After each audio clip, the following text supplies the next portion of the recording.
Hi, welcome to Eric's Movie Corner. I'm Eric, and today I'm here to talk about the new movie currently in theaters, Nope.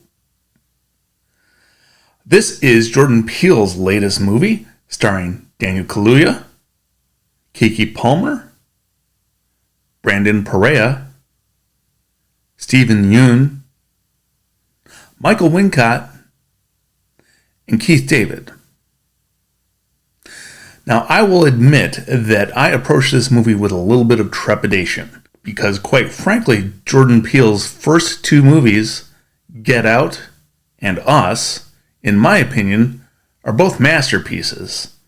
So I was wondering if he could continue to provide the quality of film that I had become accustomed to from him, because I don't think anybody can sustain that level of filmmaking for their entire career. A lot of the directors who are held in high esteem every once in a while have their own misses when it comes to making films. So I was really hoping that I would get a movie that I liked from Jordan Peele this time around, and I did. However, I do feel that this is Jordan Peele's weakest film so far. Like I said, Us and Get Out set a very high bar. So, a movie can be good without being as good as those movies, is what I'm saying here. So Nope is good, but not quite on a level as Get Out and Us, in my opinion. This movie centers around a family that owns a ranch. They are horse trainers, the Haywood family, who in this movie claim to be the descendants of the black jockey that was pictured in the very first motion picture, Riding a Horse. In real life, the black jockey on that horse, his identity has been lost forever. Nobody knows who he is. So that might be one of the things Jordan Peele is trying to put across in this movie. Jordan Peele is an interesting guy. He doesn't just make a movie with a story. He usually has something else he's trying to say here. At the beginning of this movie, he kind of gives you a primer on what to look for when he puts a biblical quote on the screen. It says, "I will cast abominable filth upon you, make you vile, and make you a spectacle," from Nahum 3:6. So I'm not a big Bible scholar myself, not familiar with the verse. However, in this film, Jordan Peele is definitely exploring the phenomena of spectacle. So the basic story setup is that at the beginning of the movie, Otis Sr., who's been running the ranch for a long time, dies in a bizarre incident. His son OJ and his daughter M start trying to run the ranch themselves and do the horse training for Hollywood. They are less than successful in this regard. At the beginning of the movie, they get fired from a gig because their horse kicks somebody. Generally not something you want to happen if you're a horse trainer. And they go to this place nearby that's a Western theme park. And OJ has been making money by selling horses to the Western theme park that's run by a character named Ricky Jupe Parker, who was a child television star who starred in a show called Kid Sheriff and became famous through that. And these days, he's running this theme park. And there was also an incident on another show he was part of when he was a child called Gordy's Home, about a family that lived with a chimpanzee. And I'll get into that more in detail after the spoiler section. OJ is selling his horses to this theme park called Jupiter's Claim, and eventually comes to realize that there is something weird happening out at night in the fields with the horses, and comes to suspect that there is something in the sky. He and his sister decide that they're going to try and video whatever it is that's in the sky, this UFO, and try and make some money off of it, and try and get what they call the Oprah shot, the shot that's high enough quality that'll really be considered proof to people of the presence of alien life, and perhaps get on Oprah. So that's as far as I'm going to go with the plot description right now, pre-spoiler. This movie I enjoyed quite a bit. I would recommend going to see this in the theater and in IMAX if you can. There are some visual effects and sound design that are really great in this movie, particularly in the last act. And I think it's worth your time to make the trip to the theater to see this one. All the acting in this movie is really good, as you would suspect from this cast. Daniel Kaluuya, his character is actually quite reserved in this movie, and he doesn't say a whole lot. So a lot of his acting is done just with his eyes, which is something that he's amazingly good at. It's not just the words, it's the look on his face. And the relationship between his character and his sister M, played by Keke Palmer, is really the center of this movie. Alright, so now I'm going to get into the spoiler section, and I'm going to be talking a lot about Jordan Peele's exploration of the theme of spectacle, and give away some major plot points of the movie. So if you plan on watching this movie, bail here. Go now. Go to the theater, watch this movie, and come back later and listen to the rest of what I have to say. This movie alternates between there is this brother-sister who are trying to run this ranch, and their father passed about 6 months ago, and you see that happen at the beginning of the movie. Father is killed by, bizarrely enough, with a nickel that seems to have fallen out of the sky and gone through his eye.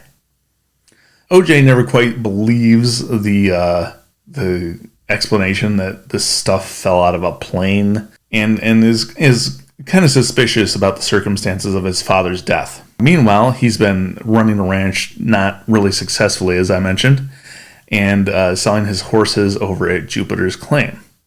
Now, Ricky Jupe Parker, the guy who's running this park and was a successful child actor, is one of the main elements of this movie that Jordan Peele is working with, as far as pointing out people's obsession with spectacle.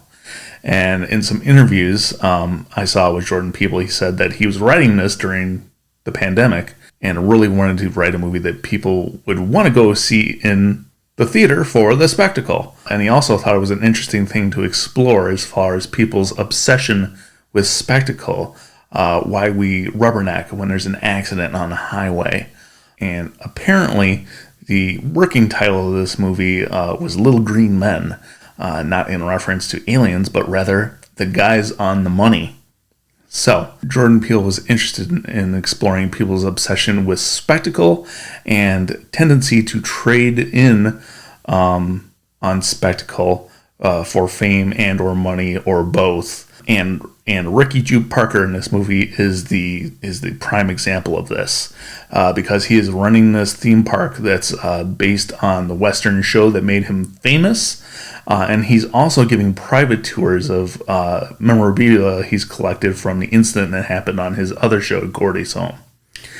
Now, this is become the most interesting part of the movie for me. After I saw this movie, there's this whole flashback sequence of this incident that happened on this fictional 90s sitcom with a chimpanzee, where the chimpanzee one day just snapped. A balloon popped on set, and the chimpanzee went berserk, and at the very least maimed several people on the set, if not outright killed a couple. But for some reason, Ricky was left untouched. And now, in his adult life, he still has flashbacks to that incident, and we see one of those during the presentation of this movie, and is honestly the scariest part of the whole movie for me, personally. Now, I want to give credit where it's due, because when I got out of this movie, I came home and started looking around on the internet for some explainers on the movie, because the flashback with the chimpanzee, I didn't really connect to the rest of the story for me. And then I saw some explainers that kind of straightened it out for me as far as the theme of Ricky trading in his fame for spectacle to try and keep the attention on himself as his life goes on. And the fact that he's also selling his trauma as spectacle in order to survive is kind of a coping mechanism as well as a way to make money. So that is all fine and good. But I do want to give credit to Sarah Hawkinson, who runs a YouTube channel called Possessed by Horror. And when she was doing her review of Nope, she mentioned a real-life chimp attack that may have inspired Jordan Peele on this front. And so I started doing some research and found the story. And oh my goodness, it's one of the most horrible things I've ever found on the internet. Apparently in 2009, there was a woman named Charla Nash who got a call from her friend and employer who owned a chimpanzee named Travis. And Travis had stolen her car keys and would not give them back.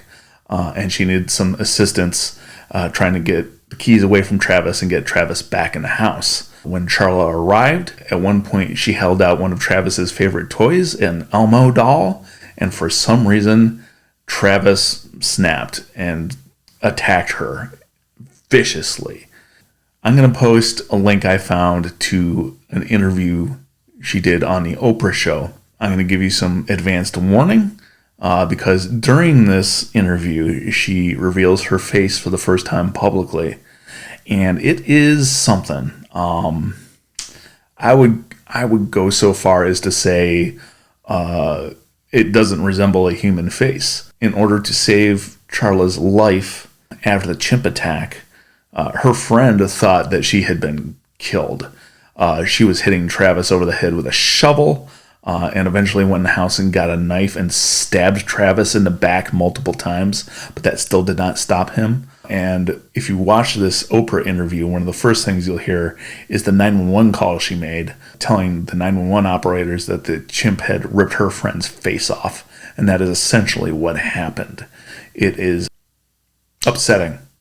So if you want, I'm going to provide a link to the Oprah interview in the description below. If you want to go check that out, do so, but be warned, there's some upsetting things there. I'm of the opinion that there's no way that Jordan Peele did not see this interview and have it in his head when he was writing the script for Nope. Because I'm going to put a couple pictures up here. One of the chimp attack victim from the movie and one from the Oprah interview that I found.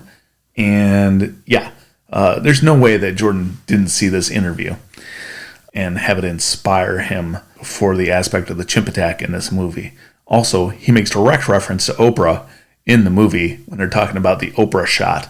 So I have a feeling maybe he was taking a little bit of a dig at her because when I was watching this interview, I got upset with Oprah because while she was trying to phrase things as tactfully as possible, she was still asking Charla questions along the lines of, and this is not the wording that she used, but it's basically the questions she was asking, like, how does it feel when people recoil in horror when they see your face? And do you ever think about killing yourself? And I got upset with Oprah by the time the interview was over because I thought some of the things she was asking were just wildly inappropriate. It happened. It is what it is. And I'm sure that Oprah paid Charla a very large amount of money to get her to come on the show and reveal her face for the first time. Because there had been a guard posted at Charla's door because there were a bunch of paparazzi trying to get a picture of her face, which would have been worth a lot of money. And while they said that Charla was revealing her face on the Oprah interview to do it in her own way, I have a feeling there was financial influence there, which is again back to the theme of spectacle and exploitation. The other thing about this movie is some people are pointing at the relationship between the chimp and Ricky Jupe Parker. There's a moment during the flashback after the attack where the chimp seems to snap out of it, and he comes over to Ricky, and according to the trivia on IMDb, he signs in sign language, "What happened, family?" I don't know sign language, so I don't have a way of verifying that, but I'll take their word for it. So it's almost like the chimp had a blackout and went berserk and attacked all these people and then didn't remember what he did. So he comes over to Ricky, and they on the sitcom had a signature fist bump that they did, and the chimp reaches out his fist to do the fist bump with Ricky, and as Ricky goes to return it, the chimp is shot dead by the authorities who arrive on the scene. pretty traumatic incident for Ricky right there. And it leads to Ricky thinking that he has some trust with the chimp. And there's also the fact that both of them were being exploited by the people making the show. Ricky as a child actor and Gordy as the chimpanzee being trained to wear human clothes and act like a human.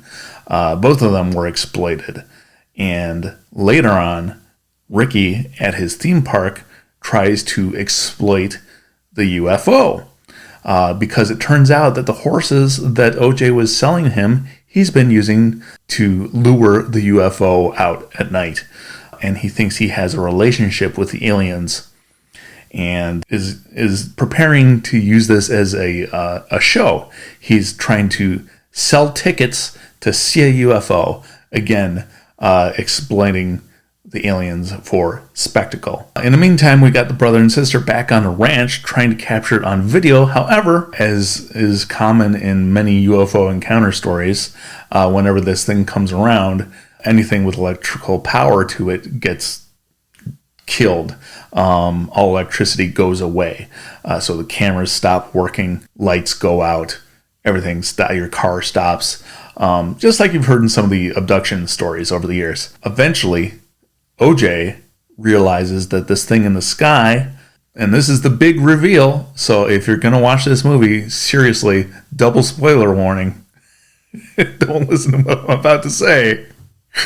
So the big reveal in this movie is that this thing in the sky, while UFO is a correct term to refer to it because it's unidentified and it's a flying object, it is not a spacecraft carrying aliens. It is of itself a creature.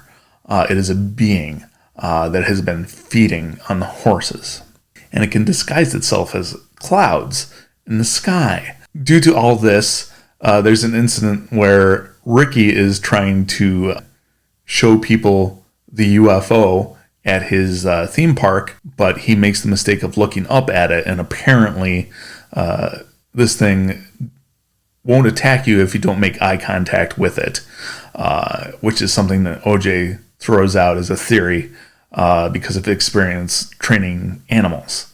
To me, that's kind of the weakest point of the whole movie. The whole, oh, well, this thing won't attack you if you don't make eye contact. Seems a little convenient.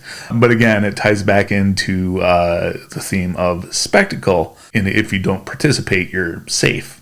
At the end of this movie, the creature in the sky changes form because it has looked like a UFO, your typical saucer UFO up until this point.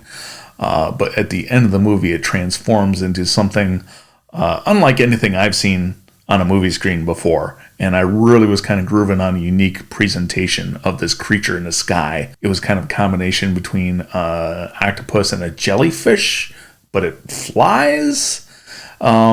Really original creature design for this thing. So I appreciated that. There's also the fact that in order to try and get their Oprah shot, they try and get this famous cinematographer that was involved at the beginning of the movie when they were on set with the horse, that they attempt with the impossible shot and have him come out, and he has these cameras he's developed that are hand cranked that don't require power. And so he's going to get the shot of the creature using these hand-cranked cameras since they don't require power and won't die when the creature comes around. And so that's the climax of the movie right then, is them trying to get this shot, but maybe being a little clever for their own good. And eventually they're victorious and the movie ends. Overall, I really enjoyed this movie. I actually went to see it twice. Personally, I found that on my second view, I enjoyed the movie more because I wasn't trying to unpack the plot along the way. I was just enjoying everything that was being presented to me. If it sounds like your thing, hopefully if you've made it this far, you've actually seen the movie already. But if you haven't and you just like listening to spoilers, go check it on big screen if you can. Hopefully you've enjoyed my discussion here of Nope. If you have, please give me a like below and subscribe to the channel so you'll get all my new videos going forward. Until next time, thanks for stopping by Eric's Movie Corner.